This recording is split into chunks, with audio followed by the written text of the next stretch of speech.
Hello and welcome to another special edition of Football Today. I am joined, as I am every other Thursday, by David Goss. David, how are you doing? At what point do I stop being special, Josh? Like, at what point does my specialness wear off, or do I remain special every other? Never. Thursday? It's always special anytime I get to chat with you.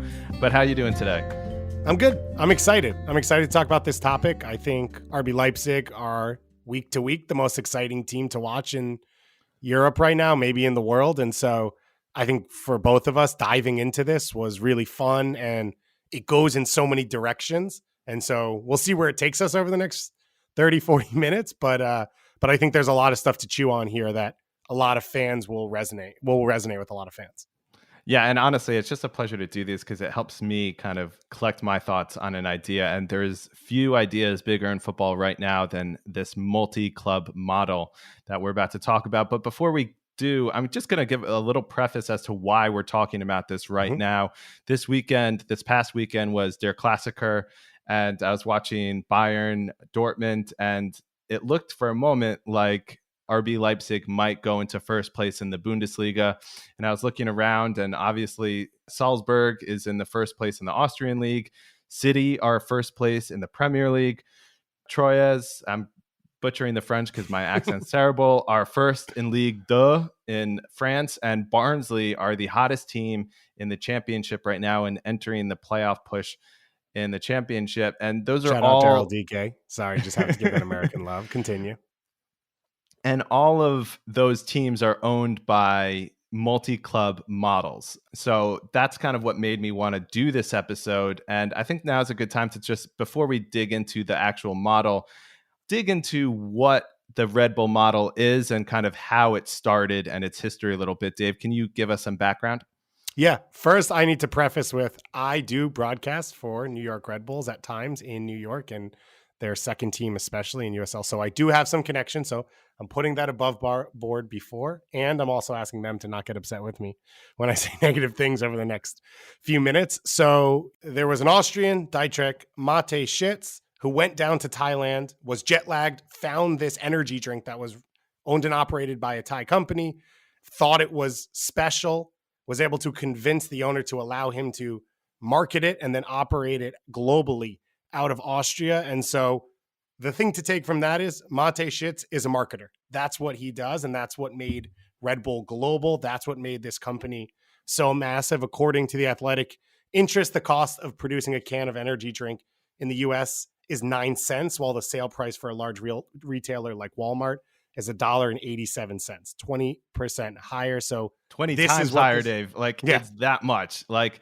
they spend the majority of their money on marketing. Like 84% of their gross profit in 2011 was on marketing. Like, they are a marketing company. And if you think about it, they've paid for people to jump out of spaceships. They've had airplane races. They push people off of platforms, Formula One. Everything they do, as Josh said, is marketing. $2.1 billion a year in marketing. Starting in 2005, they got into the football side. They took over SV Austria Salzburg. Many of their supporters felt alienated when Red Bull acquired the club, changed their name to Red Bull Salzburg, changed the badge, changed the history. And this is a club that had some great history, but had faltered in recent time. And so there was a back and forth. And then since then, they've basically been dominant in the Austrian division. I think they've won 14 of the last 17 competitions they've been in between the league and the cup. They then decided to spread their footballing portfolio a little bit more, and they moved to Germany, which was a logical move because of language, because of proximity. They attempted to take over a few clubs that you'll know the names of, like St. Pauli, 1860 Munich, Fortuna Dusseldorf, and the German FA, the German DFB, as well as many fans and different people in German football push back against this idea of this corporate ownership. I don't know whose idea it was to try at St. Pauli. It is literally the antithesis of that club. And so kind of shows you, I think, how lost they maybe were right at the beginning. And then in 2006, they purchased an MLS club in the New York, New Jersey Metro Stars. Our favorite club from our youth, Dave, of course, Tony. And we Miola. went to that first ever game when they changed names in 2006.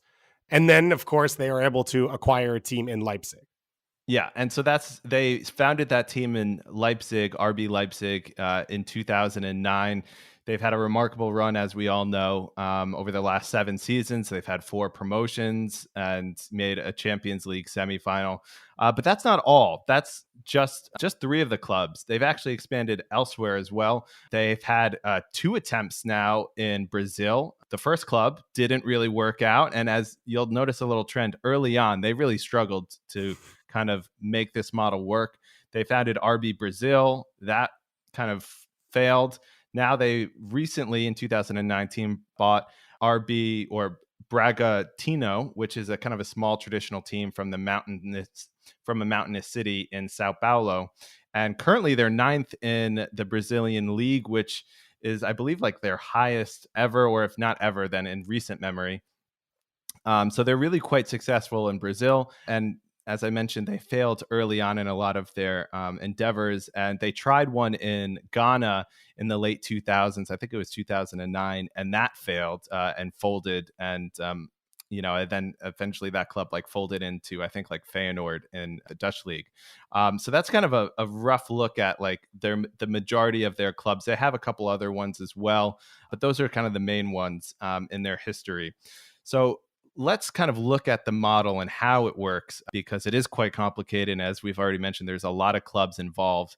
You've worked obviously alongside Red Bull for a while, and you spoke with someone kind of around the club yesterday. What did you learn in your conversation with them about how this kind of functions? So it was really interesting. I think when you think of Red Bull and you think of RB Leipzig and you think of everything, you think of development on the soccer side, right? There was a hard line of signing players under the age of 23 through most of their time coming up through the German divisions. You have an idea of how they want to play soccer, and that is so key to what we think of when we think of this organization, when we think of this global football family. Is they believe in this high pressing style. They believe in being aggressive, being in your face, all these things. And so in talking to people around the club, you get that consistently. It's always mentioned, the philosophy, the family, all the things that top down they want to build. They also do that off the field. And so one of the big things that was mentioned to me was they believe in people and developing smart, intelligent, ambitious people, both on the field and off the field. So, and I think you see this even with Julian Nagelsmann, young coaches, ambitious coaches, young executives, things like that have helped grow their brand and grow what they've done over and over. One of the things, though, that I did get from conversations around the clubs is there is a gap. And there are times where everyone's fluid and everything is top down and everyone's connected. And then there are years at times where no one's really communicating and there's disconnects between the clubs. And then it comes back and does well. So they haven't perfected what they want to do. And I don't know that top down, it's a perfect machine. But in general, I heard a lot about the positives and a lot about the negatives about how this works. And I think, Josh, for us, we've heard similar with city football groups. I think those are the two that we're going to talk about a lot in this of, positives are the scouting network, are the support that you have globally, are the structure support that you have, as well as a guiding light of where you're trying to go. Yeah, before we even dig into some of those like specifics, I want to go back to what you kind of said with the overarching themes. So we've talked about, even though despite they started in 2005 and with Salzburg, and then 2006 with RB New York, really it actually all kicks off with Ralf Rangnick in 2012 with what he calls the 3 C's: concept, competence, and capital. And the concept is having a clear identity. And so this is what you kind of mentioned before with having a particular style of football, specific club DNA. The competence, that's kind of what you were talking about with the people. Like they're super high on people, and they really believe in development of coaches and keeping coaches there, it seems like, for a long time. And then the last C I said was capital. And we're going to get into this a bit more later, I'm sure, in detail, but you need a lot of capital to do something like this, to take on such an ambitious project. And so those are the 3 C's to kind of remember that kind of guide the light of this. And Ralf Rangnick brought that in 2012. And that's kind of what jumpstarts RB from kind of all these kind of mess ups and mistakes in the late 2000s to kind of success in the last decade. And one of the things that I keep thinking about as we've been researching this and talking about this over the last few days, and something I've thought about before is, if you look into Ralph Ragnick's history, if you look into who he is, none of these ideas started with him being a part of RB Leipzig and the Red Bull Global family. So there's a chicken and egg conversation, which is this possible because Ralph Ragnick's background, how special he is, how smart he is, what he's able to do? Is it only possible in this RB Global structure? Or is it the fusion of the two, which is he would never have been able to get his ideas at this level without them? They, as a club or a group or an organization or a portfolio, whatever you want to call it, would never have succeeded without him. And so there's question marks around that, right? Because Ralph Ragnick's on the record in the 90s on television in Germany promoting the idea of pressing and changing the way the game is played. He did this at Hoffenheim before he got to Leipzig and Salzburg, and he was able to kind of create a coaching tree that we all follow. And when you look at Jurgen Klopp and gegenpressing, he was alongside and behind at times Ralph Ragnick, and gives credit to Ralph Ragnick, as do many other young coaches. So it's interesting to think where that whole concept sits of whose ideas it is, what makes the whole thing work. Well, it also kind of marries the identity of Red Bull, right? Like Red Bull is extreme action sports, high intensity, right? And so that's what pressing is, right? It's high intensity, heavy metal football is what they always say with Klopp, but that's what it is. And, I thought there was a really interesting quote by, of all people, Tiago Scuro, who is the head of football operations of their Brazilian team, Bragantino. And he was asked for what the club looks for in a player. And he said, and I'll quote him, he said, "Technique and aggressiveness are the two basic pillars. Athletes who have a good level and a good physical profile. They don't want those heavy, strikers. They don't want those classic English, 6'4", strikers. They want athletes." And I think there's something, and we'll talk about Paul Conway, who works for Pacific Media Group, who is another one of these chairmen of a multi-club model. And he talks about how this idea is actually built into the business side. This is a marriage of football and business. And, he talked about it for his own, but, usually technical players are more expensive. And so if you want to grow players and make money off of them, technical players are not going to get you the money because they're the ones that stand out the most often, and they're the most expensive already. So how are you going to grow and sell higher from that? So I thought that was interesting because I hadn't really thought of it like that before. I would say, so from being around a Red Bull group in New York quite a lot, their style allows them to find inefficiencies in the market, as well as makes it easier for you to scale up. And so I think for Red Bull, it is a perfect style, as you said, that fits into what the whole ethos is. But whatever it is for a large portfolio club, I think you have to have a top-down style of play that you're trying to build into, because it allows you to scout specific players, as you said. I don't know, if you're going to play a super technical style, then you can go out and get technical players who maybe aren't physical enough for other clubs to look at. So, there are inefficiencies on every side of this if you choose a specific idea. And it doesn't always have to be maybe the most unique idea. Red Bull was, right? Pressing wasn't popular at the time, and they've taken it to a degree now. I'd say most clubs are closer to them than when they started. And you have a lot of groups, especially in Germany, but everywhere, that want to play this way. And it's in everyone's game model now, especially, Pep Guardiola, philosophy of dominating possession. He's still counter-pressing high and talking about it and all these things. Which makes it easier to sell players, though. If everyone's kind of adopting your model, it means, the people you can sell to is bigger, but also at the same time, there's going to be more supply from other clubs. Something else, actually, I wanted to talk about. You spoke to the person kind of around Red Bull about kind of their scouting platform, and this is tied to what we're talking about, is scouting players. What did he say about how they scout players in terms of like the scouting platform? Because it sounded kind of pretty advanced or progressive compared to other clubs. And I talked to some people in the City Football group as well about this. And so one thing is, if you've got clubs everywhere, you've already got people everywhere.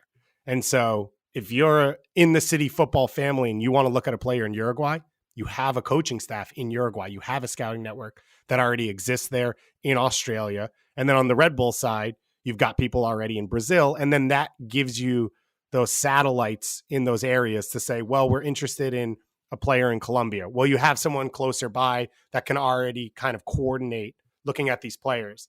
And so for CFG and for Red Bull, they apparently have these massive internal scouting networks that you can just log into, and you can talk about either what attributes you're looking for, what styles you play, the things that you want from someone, even training habits, which they go out, they do this research preemptively on a lot of players, and then they put it into this database. Now, you could say for a Premier League side or a Bundesliga side, maybe not as unique, but for these other clubs, they don't have the resources to do things like this. So a Melbourne City is never doing that level of research on the players they're probably going to acquire. Neither does an MLS based club or a Uruguayan club or a Brazilian club. And so this is this resource that had never existed for clubs at this level. And they say it's incredible. One of the people I talked to in the US said, when you look at the platform, they have other American players outside of the Red Bull system that, obviously as a coach in the US, a lot about.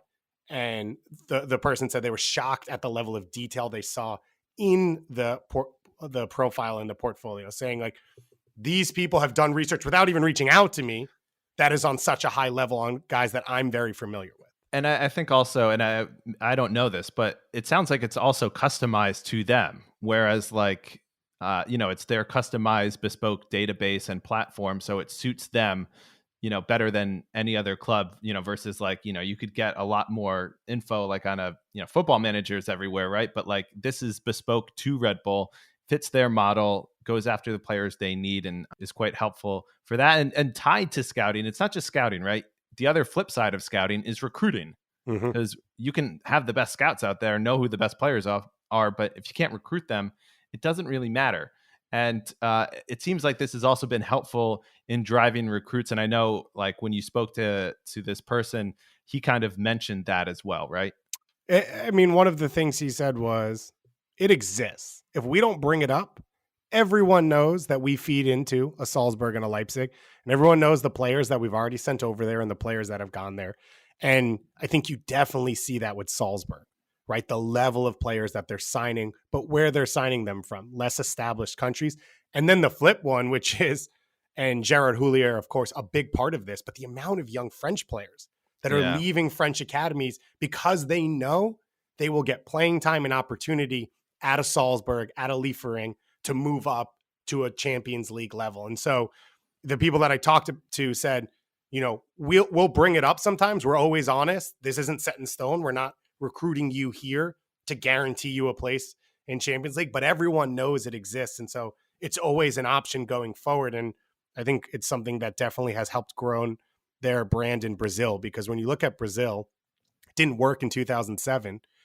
And I've heard a few reasons why. One was they were too aggressive in renaming the team immediately Red Bull and putting the crest on it before they'd ever accomplished anything, as well as there was no example of a Champions League team in Europe that was worth getting to.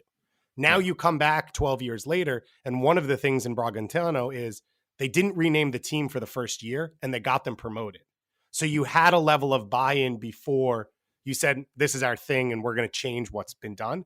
You had that, oh, well, they've been successful, so I'll trust them. And on the flip side now, for players, you've got a willingness to come there because they know where this can end, where 12 years ago, that wouldn't have meant anything to anyone. And not only that, when they go to the next, challenge or the bigger club, they won't have to relearn everything about the club. The framework will be the same. The systems will be the same. The coaching style and style of play will be the same. And so like, a lot of times when you move to a new country, there's a big adjustment. If you're going from New York to RB Leipzig, or you're going from Salzburg to Leipzig, the transition's not as hard. It's just not. There's less unknowns. There's less variables. Yeah, and that comes down to the uniformity, right? Which is why it's so good. Yeah, and I think some of the key ideas that I've talked to people about and thought of in that is, So philosophy, as you said, the footballing ideas are the same. The teams don't play exactly the same because Salzburg are giants in their league where Bragantino isn't and New York isn't, but the philosophy of how they want to play is similar. And so the players know what's being talked about. Terminology is a big one that I've heard a lot from people in the Red Bull family. The terminology they use for specifics is unique and is uniform. And so players inside the family, when they get to the next club, even if they don't speak the language, they know what's being asked and they understand what things mean. And they're very specific about terminology they use. So they don't say counter press. They've got 18 different terms for the angle you're taking, the moment in the game, the playing position you're taking, all these things, but it's uniform, as you said. And so players like an Upamecano can step up from a Liefering to a Salzburg to a Leipzig and be comfortable at each moment, knowing what's expected of them. And that's why Ralf Rangnick is such a big part of what's been successful so far for the Red Bull family. And that's why they like to promote from within, right? You have like Jesse Marsch, who's now the current coach at Salzburg, who's worked at the Red Bull franchise, the German one, and now at the Austrian one.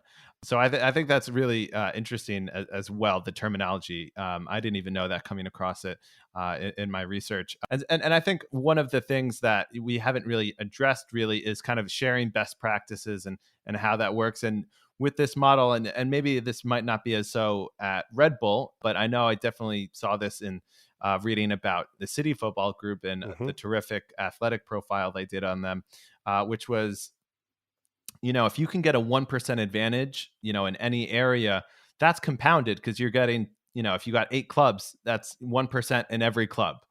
And you have, they always say 2 brains are better than 1, right? What about 8 clubs is better than 1? And so you get to kind of grow that in each club. And that kind of goes with this whole idea of scalability. But, there's a compounding effect to these practices and these best strategies. And those resources, I don't think there is a lot of opportunity at a mid-table club in a Uruguay or in a Brazil or even in the US to have big picture ideas about game model and philosophy and coaching development while also trying to win week to week. Yeah, they might send a coach for like the summer, right? Like a coach might make a trip, 1 week trip over the summer somewhere, right? Like that's their idea of it. Right. Exactly. And now you've got a centralized force that's always and only thinking about these things. And then they can come and teach and help or bring someone over to a Salzburg, to a Leipzig. And so for a lot of these clubs, and that's kind of one of the things I found interesting about this conversation, Josh, is talking about a Bundesliga club, talking about a Brazilian team, talking about smaller leagues, talking about MLS, they're all different conversations because the clubs exist in different worlds. And so while this may not be an advantage for a Leipzig, this is a massive advantage for some of these clubs where this resource wouldn't even exist. This time, this energy, and then especially the experience that they're bringing in, where it's not just, oh yeah, someone's thinking about this all the time. It's a Ralf Rangnick who's thinking about this all the time. It's a Gerard Houllier. It's a Pep Guardiola. It's his, footballing tree. It's some of these greats who can then distribute this knowledge and these ideas and how to change what you do and all these things around the world. Although I think you said in the notes, because you took some notes when you were talking to this person that was connected to Red Bull, that in reality, this isn't always as easy to kind of implement. And that, like, I think you mentioned in your notes that he said that, like, they would, give you some drills or some, insights, but they didn't always give you the full context of why this was necessary, why this was super helpful. And so sometimes, it could be a little incomplete when sharing kind of the best practice. Although that, that is true at any place or company, but it's a little bit easier when it's just the one club, right? Or, type of thing. So it's not always as easy in reality, I think. Mm-hmm. And I think that's something we're going to talk about and see with this, which is there's kind of ebbs and flows of this whole thing. And the question is this the model going forward? But the model isn't perfected yet. And so how do you make this work? And I don't think either CFG or Red Bull yet have perfected it and have the exact way of what roles you need filled, the type of personalities you need in them yet. And so you see good ideas, but flaws, or bad ideas, but well executed. And so one of the other really big positives of this model and the Red Bull model is you can progress players up and down the pyramid. And there are, like, as I think I've seen multiple times, different shop windows, right? If you, at each level, they can sell to prospective people. Okay, maybe he's good enough at the Austrian level, we can sell him there. Okay, this guy, he can go to the highest level in the Bundesliga, Champions League club, and he does well there. He can get marketed to the Premier League elsewhere. And so they've just opened up so many shop windows for essentially for you to shop. I saw, like, they called in the Athletics profile of the City Group, like, a menu of clubs. But I like that, though. It made sense. Mm-hmm. Like, it was like, yeah, which menu you want to shop off. It's like going to, like, a market. Like, okay, maybe I can't afford that. Like, okay, I can afford that. But with selling, really. And I can say, being based out of the US, it's interesting to see there are fantastic players in the CFG family that will never see Man City. They may never even go to Manchester. And like Angelino, right? Like Angelino is like a great example. Yeah. Although Angelino probably should be, because he's an elite left back in the world.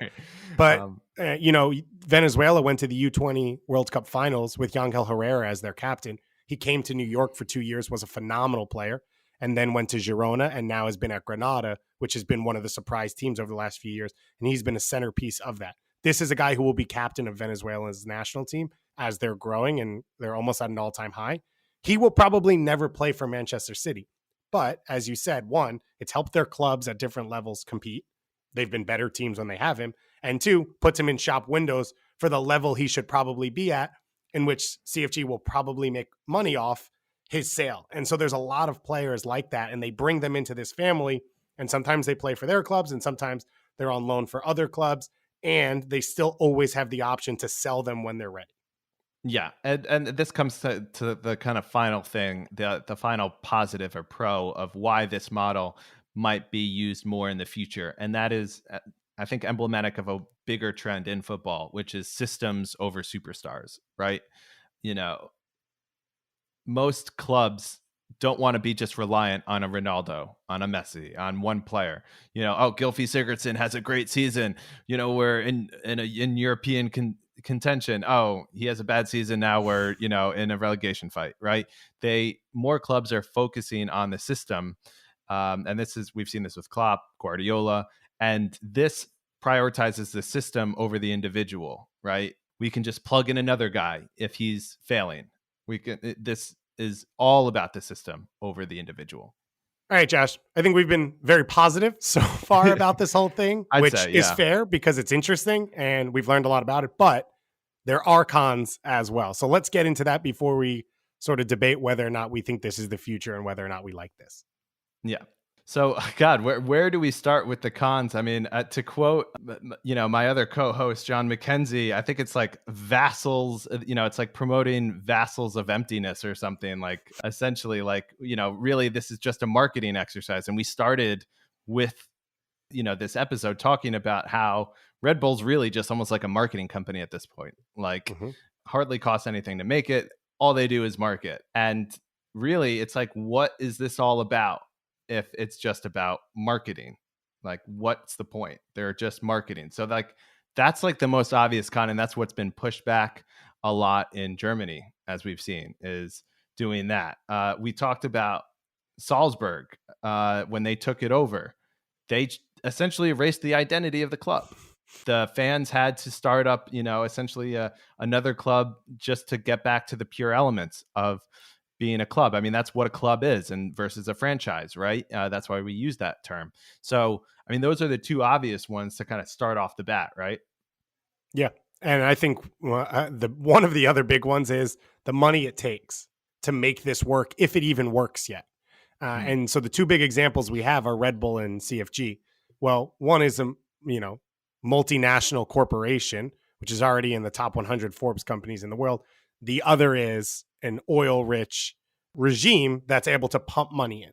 And so these two clubs have lost massive amounts of money to make this work, if it works yet. Because what does work mean? The teams are successful on the field, but work could mean, is it profitable? Does it make money? Does it cover itself? Any of those things. And there's still a question mark whether or not that exists. And there's a question mark of if it's possible without that outside funding and ability. And as you mentioned with Ralph Ragnick, one of the 3 C's was capital and the ability to do this. So that's a massive part of this. And then you have from the global family, the question mark of the little brother syndrome. Do these clubs have identities to exist under this bigger club?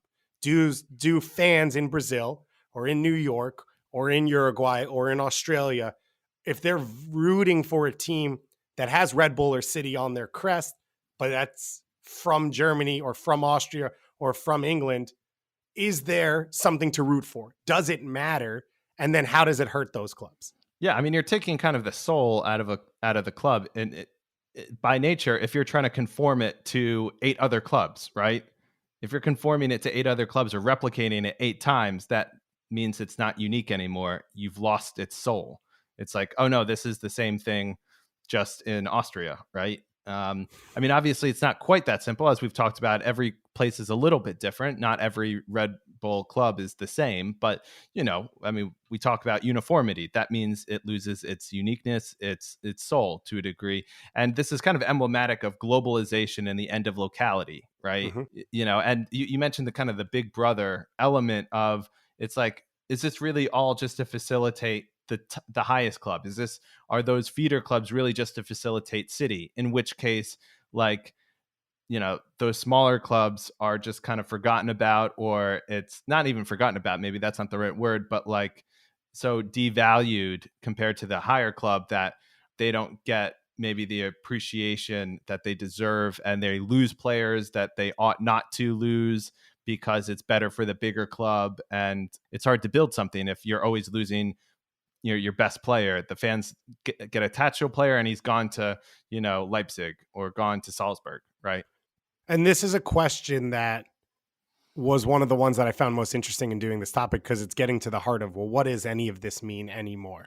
Because on the one hand, you take a look at some clubs let's talk about Red Bull Brazil, Red Bull Bragantino. The resources that they get from Red Bull Global, the scouting, the coaching ideas, the money, the staff, all these things, does that outweigh sometimes we have to do things to cut off our nose to spite our face because that's it's better for the global family? I mean, we're talking about a team that was a second division team that is now top 10 in the first division, as you said, for the first time in a very long time. And then you look at those markets. In Brazil, I think fans are used to their best players being sold to Europe. So why is this different? Why does it matter if they're going to your quote unquote parent club rather than being sold to Porto, Benfica, Genoa, whatever it is? But then you've got some clubs in other places that are trying to compete and win trophies, and maybe they're stopped because of this. So I can say, I cover Major League Soccer quite extensively. There's an obvious feeling, and I think you can see it in NYCFC and Red Bulls, in New York Red Bulls, that they reached a high level. NYCFC was first in a couple regular seasons. New York Red Bulls won some trophies in regular seasons, and then in MLS, there's a cup at the end. They never made the final piece, signing to get them over the top. Because so there's it's not a ceiling. It's not CFG's goal to just win MLS Cup. And it's not Red Bulls either. And so they want these teams to do well, but there's a ceiling. Now, the question is, for most countries and most football markets, that's already the reality. Yeah. Right? For most clubs in the world, they are going to sell their best players at some point to probably Western Europe or to, Russia, Turkey, whatever it is. So does this change that? Does it make it worse? Is it just a perception issue? Does it not exist? And a lot of this, Josh, clearly I am wrestling with mentally. Yeah, as am I. And, I thought there was something really interesting. I think the Bragantino is like a great example of this, right? Because of all of what you just said as negatives, but also on the positive, it's like they have taken an underdog or a traditionally not high achieving club and turned them into a relatively high achieving club. and should they get credit for that? Like, wouldn't you rather support a club that's better now than it was before when you got it? Mm. Right. And this kind of, I think this is a perfect time to talk about, like, how we feel as fans, because let's be honest, we both started as fans. We still are fans. I'm still a fan. I consider myself a fan first. So like, I think this is important. And God, I grappled with this so much, and I still don't really know where I stand, but like, we have to, and I think this gets down to kind of also where you're from and how you grew up and how you view a football club. Like, most of the pushback has been in Germany, where they consider, fan owned clubs like the most important thing in the community and that element. But meanwhile, in England, maybe that's not the case. I mean, we saw this summer, Newcastle fans were like pleading for like one of the worst regimes in the world to like buy their club. Do they care about the morals or ethics? Like, don't they just want their team to succeed and to play attractive football? It depends what you value as a club will kind of change how you think about this model, and specifically about Red Bull. Because we'll get into a little bit later. Maybe Red Bull is not the future, or maybe it's the one part of the future. There are other ways to do this. Yeah, and I think there's this out of sight, out of mind thing, right? And the obvious examples are Bayer Leverkusen, which is owned by a corporation already, and VfL Wolfsburg, who are owned by a corporation as well. But that's already happened in the past and been grandfathered in. And I think about the name Arsenal, right? That came from everyone worked in a factory together. This is what they did financially. And then they named that. Now, 110 years later, it has shifted. But there has always been a corporate level of buy-in and management in the game. And it's grown even more lately. So even if it's not, you're talking about quote unquote family run clubs. They're billionaire families. Yeah, like let's look at Juventus, right? Like, the Fiat Group, right? Oh yeah, Mm-hmm. like what a well run, club. It's like, no, it's still a car company, at the base, right? It's like, why is Fiat okay and Red Bull's not? And I think and when you do the research, you kind of come back down. Why? Because Red Bull's in your face about it, and they put it on the shirt, and because they put it in everything that's associated with the club, and they put it in the name. And I mean, I think the name one is like a real big stickler. You've changed the name of the club, right? I mean, if they changed the name of the New York Knicks, we'd be like throwing freaking fits. So, although if it meant Dolan was selling the team, it might be worth it. So maybe that goes back to if the ownership is right, you don't care. And I would say for Bayern, right? Because I think Bayern's one that will come up a lot in this conversation as being the well-run club, the correct one. They are a corporation of football. That's what they are at their core. They are a massive group at a high level running a football team. They don't have other businesses that tie into it, but they, again, are not really a locally sourced small thing.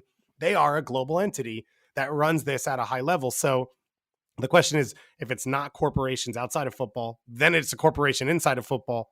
Is it really different? Does it really matter? Personally, I struggled with this a lot. I think I'm unique in that I care about the ethos and core of what I'm rooting for and why I root.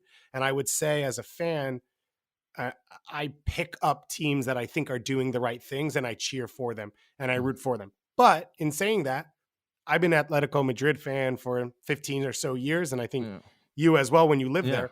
They own a team now in Canada. They own a team now in Mexico. We don't talk about it. So your point about Red Bull being in your face about it has definitely shifted the conversation around them. Yeah, and God, I mean, there are so many different conditions, I think, and we can go through them now. I don't, maybe now's a good point to kind of go through what are the conditions for like what an ideal one would be, because I listed like what the conditions, in my opinion, what you like, how this could be a good thing. And this might lead to actually kind of talking about the future. And just actually maybe before we do that, like there are just a million ways to do it. And it's all gray area, in my opinion. There, like anyone who tells you like it's 100% wrong, like I would immediately distrust that person, because it's like, okay, like calm down. Like, who's the model club here? Who should we be emulating? I think to me, the biggest one that comes to mind would be a Dortmund, right? Because they have such fan buy-in, and they've run themselves in a fiscally responsible way. So they can continue to run themselves. Now, to your point about conditions, they have to exist in a global market where they can sell players for big numbers to operate fiscally. So they need the corporate giants around them to buy from them to make this all possible. But that would be the one that I think would stand above, and you could say that. I think Sevilla is another one that operates themselves intelligently, but within their margins. At the same time, Sevilla is a club that struggles for fan support, and they're not the biggest club in their city. And so none of this is perfect. Sevilla, great example. Dortmund, fantastic. But like, I mean, I think the list, especially like in the Champions League, as this is like, we're talking about a Champions League week, is not very long. And so this kind of comes down to how you do it, right? You know, how do you treat the community, the locality that you are representing, that you are in? That's important. Fan outreach, fan experience. Do they like coming to the games? Do you treat them well when they are in your stadium, right?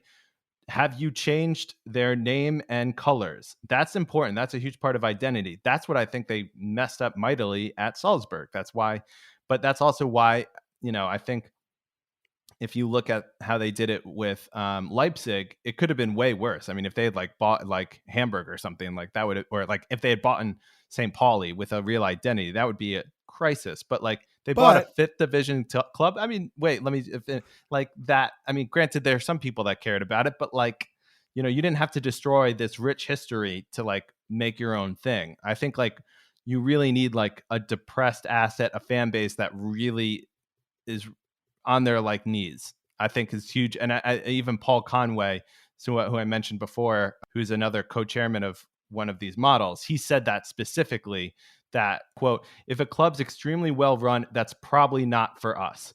And so we're looking at clubs that have some type of issues on the sporting side and, you know, even the commercial side. Yeah, they're looking for inefficiencies. But in saying, you were saying, you know, do they change the colors? Do they change the logo? That's the whole reason they did it for Red Bull. Yeah. So they can't not do that, because otherwise there's no point of them doing this. But there are different models, right? There are different models where that's not the case. Like, yeah, absolutely. And there's ones where they're just trying to connect these resources. And as you said, with Paul Conway doing things better. And a lot of it, which we haven't discussed, is the financial side, which is some groups aren't even trying to connect the footballing ideas, philosophy, and coaching. They're just trying to connect the marketing, ticket sales, commercial, digital entities, all of that, which is another side of the sport, which makes sense from a top-down model. Now, in saying all of this, we're talking about corporations versus local entities. Every person who listens to this show works a job. And you know how tough it is when you hear the corporate slogan come down from above and mean nothing for your everyday life. And other people will work for smaller companies where you feel that connection, but you don't have the resources or the strength to do bigger things. This kind of fits into all of this, which, as you said earlier, this fits into globalization and where we're at in the world. And the question is, how does that continue in the world of football? Yeah. And I just want to listen a couple others that were important to me, like in evaluating, is this right or is this wrong, or not is this right, but like on the different shades of gray. Transparency. Like, are they upfront about it with you? Like, to me, that's important. If you tell me what you're going to do and you stay true to that, like, that's important. You didn't lie about it. Like, you were upfront from the beginning. I can get behind that. Even if I don't like it, I can respect it and appreciate that. And then I think the one thing, at least specifically with the Red Bull model, is promoting youth. I mean, we all talk about fans, how that's important to us and how we want to see people from our area and we want to grow with the player. And this model definitely promotes that. So I think those two are also really important for this. And, you know, when I look at this model, those are the things I care about, because those things can be applied to any club, not just these multi-club models. So Josh, these aren't the only, clubs or groups that are operating this way. The term that I've heard used is portfolio clubs, and these groups that are putting together multiple clubs. So you've got the Watford Udinese connection under the Pazzo family. You've got Brentford and Midtjylland under Matthew Benham. Obviously, they've become famous for the push and use of analytics as a way to run their group. So we talk about, for RB Leipzig or for the Red Bull group, it's pressing. That's the top-down model. For Brentford and Midtjylland, it isn't a specific style of play. It's the use of data and analytics to run across the clubs. I talked to some people about Watford and Udinese, and they said, this family got connections in South America, developed a lot of young players, had Udinese well, what else do we do with this supply? Because they had more supply than demand. So they acquire Watford, you get more players, more opportunities, and they're able to continue to sell on. We've talked a fair bit about Paul Conway, who's part of this Barnsley ownership group with Nancy, Oostend in Belgium, and FC Thun in Switzerland. We've talked, I think, already about Leicester and Leuven in Belgium under the King Power group, as well as, of course, Red Bull and City Football Group, and Crystal Palace just bought a club in Belgium. And I think, Josh, for us, we have to also remember these aren't all being built in the model that a City or a Red Bull is, right? They are different styles of going about building a portfolio. Yeah, and I think there's a couple interesting things about this, and there's just a couple more I do want to hit, and one actually real notable one that actually didn't happen, and that is with the Red Ball Investment Group when they explored a merger with Fenway Sports Group of Liverpool, and those talks kind of fell apart. They were looking to be kind of 20% partners in FSG, and they already own Toulouse in the French league. And what's notable about that is Red Ball is their co-chairman is Billy Beane of Moneyball fame. And what's interesting about Billy Beane is, of course, he's an investor in Barnsley and in AZ Alkmaar in the Netherlands. And AZ Alkmaar have a clear defined model already that's been kind of going for like more than a decade. So they could easily kind of imprint that model in other clubs as well. So there's a lot really there to kind of unpack, or they could have really done a lot there, and I'm sure they still will. I think you got something to say.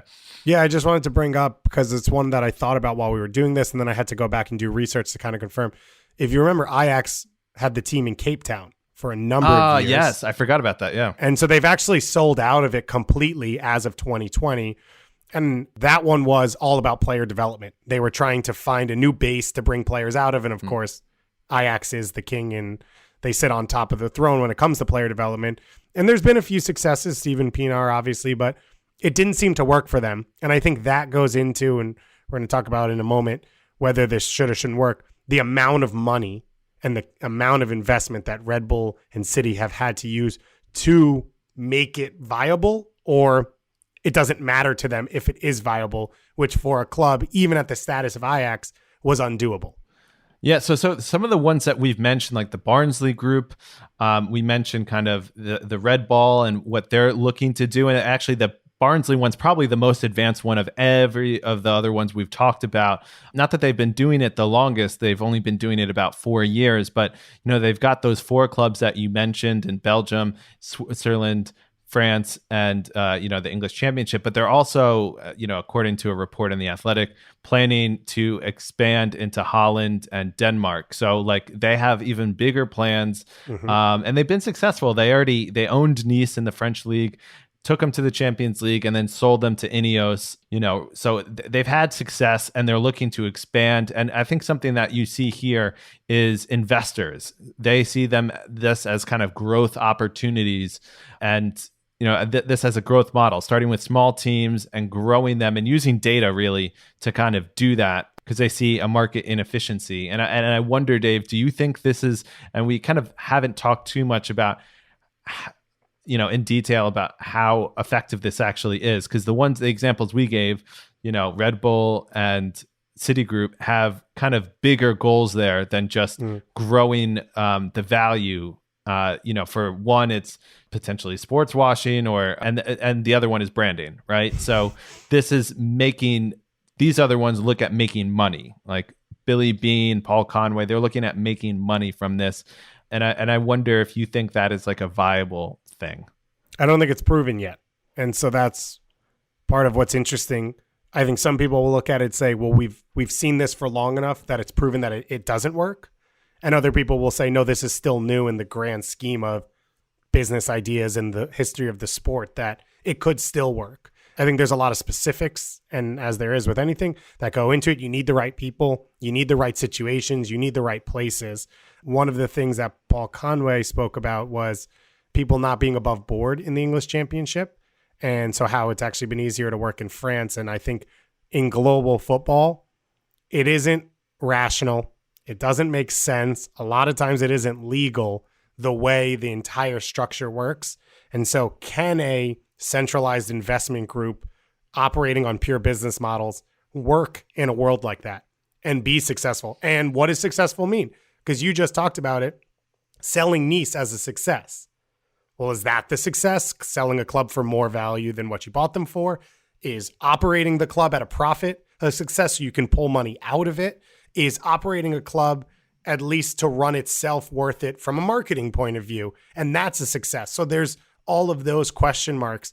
One of the things I came into it thinking was the centralization would really help these clubs. And I've spoken about it a few times, right? The resources where you lose a player that you sell from City Football Groups owns this Torque club in Uruguay, but then they can tap into CFG scouting network to bring the next player in.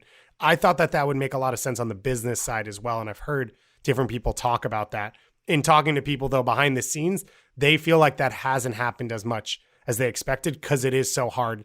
A marketing concept in Istanbul is different than marketing in Madrid and marketing in rural Belgium. And so it isn't as easy to combine those resources. And really the things that have worked are the ones we've talked about, which is data analytics, scouting networks, and coaching philosophy and ideas coming down. Those have been the most successful of centralizing.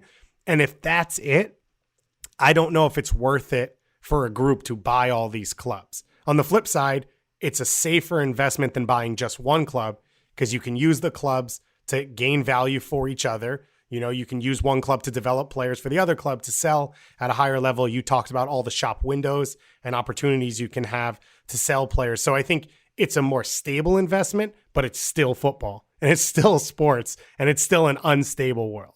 Yeah, and I've been thinking about, like, you know, is this effective or not? And if you read the piece in The Athletic about has this been effective for City, or if you read has this been effective for Red Bull? I mean, they had like the 23rd highest net spend of any team last decade, over like 190 million pounds. But, you know, the one thing I keep coming back to is we are still so far in its infancy, in my opinion. Like, you know, Red Bull only just got to the Bundesliga 5 years ago. City Football Group, like that, you know, that they've been doing it for a while, but most people aren't going to follow their exact path, and they're going to do it different, and they're going to build upon the lessons from that experiment. And, you know, just to use the Barnsley example, because I think that's a really good one, you know, that's only been the case for 4 years. So, like, I think it's way too early to tell whether it's effective or not. And I also come back to this idea of the benefits of this model, like, take place over time. It's long-term benefits. They compound on each other. Best practices, players, more money, and it like builds and builds and builds. And like we saw it with Leipzig. I mean, you can argue like they're the second best team in the Bundesliga now, set up for the future.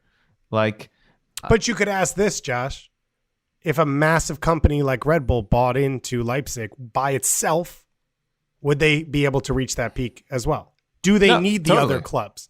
Does it all actually fit together as well as we think it does? And these, I think, are different, right? I think Leipzig has used Salzburg to a really big extent. And I work in the US. Tyler Adams now starts for Leipzig fairly consistently. He came through the system in New York. Caden Clark's about to come over as well. And then you push them through to Salzburg. And then you talk about Sadio Mane and Upamecano and Sabitzer and all these players that they've pushed through all of them. But you could also say that Leipzig, with the investment they've gotten from Red Bull, could have just done this on their own. Yeah. So we're not sure how it all fits together yet and how it all works. And it seems to me that like this is a growth model, right? I mean, the way they're looking at it and the way they talk about it when you read about it is this is a growth model for a lot of these investors, and that's what appeals to them. And so I don't know how effective this would be for, you know, a Barcelona or a PSG or like, you know, one of these traditional quote unquote giants to do it, which is why I think the Liverpool example is so interesting. Because it's like, you know, these clubs are known for being the top in the league. And like, you know, if Liverpool bought a team in Brazil, would they be okay with them being the ninth best team? Or, Right. that's part of the brand. It's being a winner, right? And if you're not winning, if you're changing it to the developer, that's not the brand anymore, right? So, and you probably can't develop the way you should if you are trying to win. Exactly. Right? So to be a good feeder club, you need to be playing a disproportionate amount of 19-year-olds, a disproportionate amount of players who are unprepared in different positions to be the best feeder club you can be. So the two don't match. Yeah. So, I mean, at some point you maybe you hit a ceiling with these things, but you got the growth that you wanted from it. And then you give it to someone who doesn't want the growth anymore. They want to be the top. And obviously hanging over all of this is the European Super League. And there is one other team we forgot, or one other really interesting example that we didn't mention that I find fascinating. And it's not technically one yet. And that is kind of what Right to Dream is doing. Right to Dream is a academy based in Ghana. They started out really small, and then because they needed a club to send a lot of their players to, they bought a club in Denmark, FC Nordsjælland, and that's where they send a lot of their players, and they believe in only playing players under 23 or really young players. And now they just got investment from an Egyptian businessman, one of the richest, I think is the seventh richest African in the world. And he's putting $120 million into them, and they're going to build a Right to Dream Academy in Egypt. So what happens if they decide, okay, wait, we have even more academy players now. Mm-hmm. We need another club. Okay, let's buy another club. Maybe not in Denmark. We'll buy one in Belgium. We'll buy one in Sweden. I mean, and Right to Dream, for those who don't know, they believe in education is just as important as football. Like, if you don't make it as a pro, you're not kicked out of the academy. They don't kick you out at the age of 16 because your, technical skills aren't evolving as quickly as they would like. They don't do that. They believe in women's football, and there's a lot of really positive things about what they're doing. And they might prove to be the opposite, to this commercialization model, which is they might show that, okay, wait, we can do this for positive reasons, for the betterment of these players and stuff, giving them opportunity. So I do want to show that there is a potential. I mean, they haven't done it yet, but there is a potential for a positive way with them going forward too. It's interesting. Yeah. I think that's fascinating. I also think it's fascinating. How does that affect these massive clubs? Because you talk about, you mentioned it, Liverpool or Barcelona, they can't just go buy a team in Panama or in Peru because everyone will expect them to win. But can they start academies there where they are only running youth level stuff, not pushing it through the first team, but bringing players out of? And is there value there without being able to sell tickets for a team? And that's, this back and forth. I think one of the big conversations we've come into thinking about and we've kind of talked about throughout is this the future? Yeah. And there's a great quote. Sorry, before we get there. This is a Paul Conway quote. Well, I think what we're going to see the next 10 years is the complete consolidation of European football. Agree or disagree, Dave, to finish this off? So obviously I'm not smart enough to know this. I spoke with Bobby Warshaw at the 21st Club, who do a lot of work in portfolio clubs and advising them and consulting them, and as well as many other things around the world of football. And it's happening. It is happening. It is growing. So it's hard to say no because it's just the reality. I still think that there will be a reassessment in a few years of whether it works. And I think there'll be a decent amount of groups that get out of it while other ones that have been successful get back in. But Josh, I think I go back to how risky these investments are. And if it makes them safer, why wouldn't clubs and groups do this? And so I think for people on the outside of the football world coming in, this is going to be a model that they continue to follow. I don't know if current ownership groups like a Juventus are going to branch out to it, but I still think in general, the football world will become more consolidated. How about you? Definitely, but I think what I would say is on the smaller end. I don't think you're going to just all of a sudden see, in the Champions League, 10 clubs, that are run by these portfolio clubs. I don't think you're going to see that. I mean, I think you'll see some more, but I think you're going to see them in these smaller leagues, Belgium, France.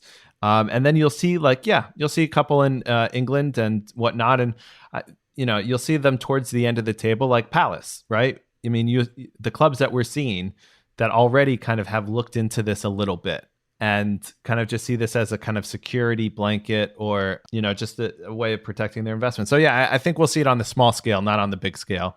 And you'll see a couple success stories, like maybe this, Paul Conway, or maybe one or two other ones that will be like, oh, wow, this is really, really interesting. Because that's normally what happens, right? There's a wave, and I don't think we've hit the top of the wave yet. And so, yeah, I mean, I don't think we'll see a complete consolidation, but I think we'll see more consolidation for sure. Any final thoughts, Dave?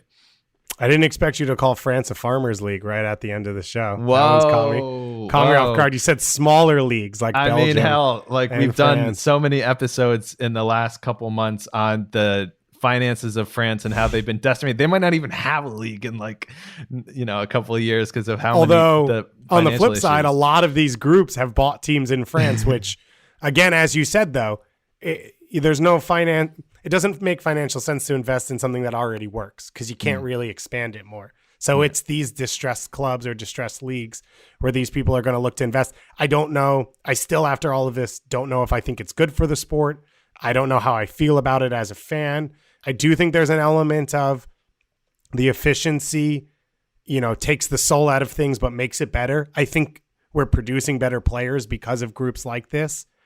But at the same time, if a player is as interchangeable as they make it seem, does it even matter? All these things. And I think it's fascinating stuff that we try to wrestle with on this show. And this topic really brought a lot of it to light for me and gave me some different perspectives and different angles. Yeah, it's definitely raised as many questions in my mind like before than I even had beforehand. And I mean, the one thing I will say is like, as much of doom or gloom or whatever, like just remember that like I do find it hard to believe that football is all of a sudden going to become homogenous. Like I just don't see that happening.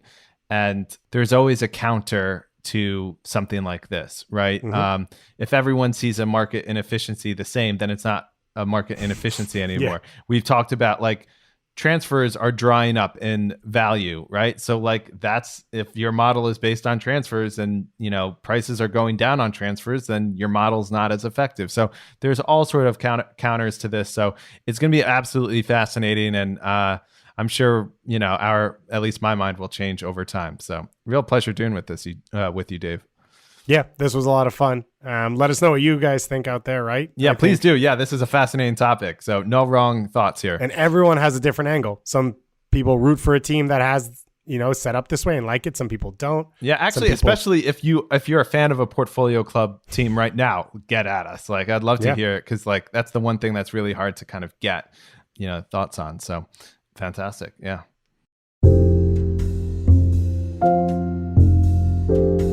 And before you go, if you like today's episode, why not subscribe to our Patreon page, where you'll get access to bonus episodes and extra content. The music for this episode was provided by Blue Dot Sessions, and you can find more information about the music in the episode show notes. Thanks for listening to Football Today. We'll be back on Monday with another episode in our usual format. See you then.